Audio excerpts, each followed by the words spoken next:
পড়ছিলাম প্রণয়ের রূপকথা, কলমে ফাতেমা তুজ, পর্ব সংখ্যা ৭৬। রাত্রের হস্তক্ষেপে ঠিক হলো কুহু যাবে দীপ্রর সঙ্গে। তবে দেখা গেল মেয়েটি দীপ্রকে এড়িয়ে চলছে। দীপ্র দেখেও চুপ করেছিল এতদিন, ভেবেছে একান্তে পেলে সব ঠিক হবে। গাড়ি চলছে অনেকটা সময় ধরে, অথচ কোনো কথা নেই। এবার আর পারল না ছেলেটি, ফট করে ব্রেক ধরল, যার ফলে কুহুও খানিকটা চমকে গেল। দীপ্র কটমট করে চাইতেই মেয়েটি পুরোপুরি ভীত হয়ে পড়ল।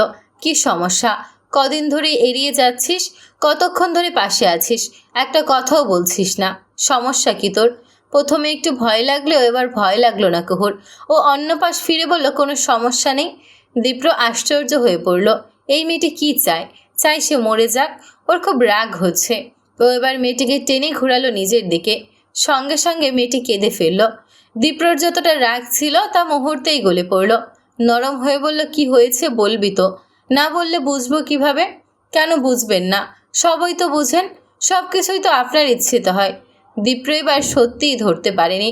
ওর হাতটা গালে এসে পৌঁছায়। আদরে ভাবে বললে, কেন এত অভিমান হলো শুনি? অভিমান হবে না বুঝি? সবাই জানতো আপনি ইন্ডিয়ায় যাবেন, শুধু আমাকেই জানাননি। সেদিন দাদিজানের থেকে না শুনলে হয়তো চলে যাওয়ার সময়ও বলতেন না। দীপ্র ফোঁস করে দম ফেলে, চোখের জল মুছিয়ে বলে, ঠিক এই কারণেই বলিনি, কারণ জানতাম আপনি কান্নাকাটি করবেন, আপনার কষ্ট হবে, আর আমিও সেই কষ্টে কাজ ফেলে থেকে যাব, তখন আরও বিপদ হতো। সেই জন্যই আগে জানাইনি। কুহুর অভিমান তবু ভাঙে না। এসব কোনো লজিকই হলো না। ওর হিচকি উঠে গেছে। দীপ্র এবার সত্যিই বিপাকে পড়ে। এই মেয়েটি মাঝে মাঝে বাচ্চাদের মতন করে, অবুঝ হয়ে পড়ে, অথচ সে নিজেই বাচ্চার মা হওয়ার যোগ্যতা রাখে।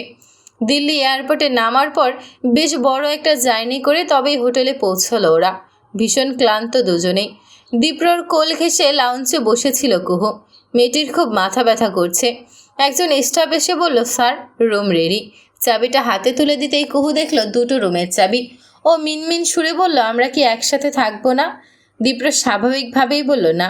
কুহু আর কথা খুঁজে পেল না। একবারইও বললও না একসাথে থাকার কথা। ওর মনটা ভারী খারাপ হয়ে গিয়েছে। নির্দিষ্ট ফ্লোরে এসে দীপ্র আড়ে আড়ে দেখে নিল মেয়েটির অনুভূতি। একা থাকতে পারবি তো? এসব ঢং কোনো মানে হয়? নিজেই 2 রুম নিয়েছে, এখন জিজ্ঞেস করছে একা থাকতে পারবো কিনা। কুহু দীপ্রর হাত থেকে চাবিটা তুলে নিল। দরজার কাছে এসে বলল, না পারার কি আছে? ও। কুহু দরজার লক খুলতে যেতেই দীপ্র এসে হাত আটকে ধরল। ও চাইল ফ্যাল করে। ছেলেটি ওর হাত গাল ছুঁয়ে গেল। ধীরে ধীরে কিছু অগোছালো চুল গুছিয়ে দিল। তারপর বলল, তুই কি খুব ক্লান্ত? এই কথার মানে বুঝেনি মেয়েটি। ও চেয়ে থাকে ওভাবেই। দীপ্রর আঙুলগুলো ওর ঠোঁটের কাছে এসে থামে। ও মোহগ্রস্তের মতন হয়ে কিছু বলতে গিয়েও থেমে যায়। তারপর বলে, ফ্রেশ হয়ে নে। কোকে রুমে দিয়ে দীপ্র নিজের রুমে এসেছে। তবে ওর সব কিছু অস্থিরতায় ডুবে। ও শেষমেশ না পেরেই কুহুর দরজায় এসে দাঁড়ালো। নক করতে গিয়েও করলো না। শ্রী ও মনকে বুঝ দিয়ে চলে এলো নিজের ঘরে। ও চলে আসার মিনিট 2 পরেই ওর দরজায় নক পড়ল। কুহু সবে গোসল সেরে এসেছে। ভেজা চুলগুলো থেকে টপ টপ করে পড়ছে পানি। দীপ্রর শ্বাসের গতি বেড়ে যায়। কুহু আর চোখে মানুষটাকে দেখে নিয়ে ঘরে প্রবেশ করে। দীপ্র শোধায়, কিছু লাগবে? কুহু মাথা নাড়ায়, ছোট করে বলে, না। দীপ্র আরও 2-1টা অযাচিত কথা বলে, যার কোনো মানেই নেই। কুহু সবটা দেখে ফ্যাল করে। দীপ্র আর পারে না। এবার বলে, যদি কিছু না লাগে তবে কেন এলি? কুহুর থেকে জবাব আসে না। এদিকে দীপ্রর ভেতরে তাণ্ডব শুরু হয়ে গেছে। ও নত স্বীকার করে বলে, অনেস্টলি বলবো, তুই আমার কাছে থাকলে আমি কন্ট্রোল রাখতে পারি না। ঠিক এই কারণেই এতদিন দূরত্ব রেখেছি। চাইনি বাড়ির সবার সামনে অন্য কোনো পরিস্থিতি তৈরি হোক। আজও সেম ফিলিংস। সেই জন্যই 2টো রুম নিয়েছিলাম। এতটা জার্নি করে এসেছি, তোকে কষ্ট দিতে চাচ্ছিলাম না। বাট আমি বোধহয় এখন আর নিয়ন্ত্রণে নেই। তুই কি খুব ক্লান্ত জান? বলতে বলতে মেয়েটির কাছে চলে আসে দীপ্র। চাহনিও এলোমেলো হয়ে এসেছে। মেয়েটি সদ্য গোসল করে আসা শরীর থেকে এত মারাত্মক মোহ আসছে যে ওর চোখ দুটো স্থির থাকে না। বেহায়ার মতো এদিক সেদিক চোখ বোলায়।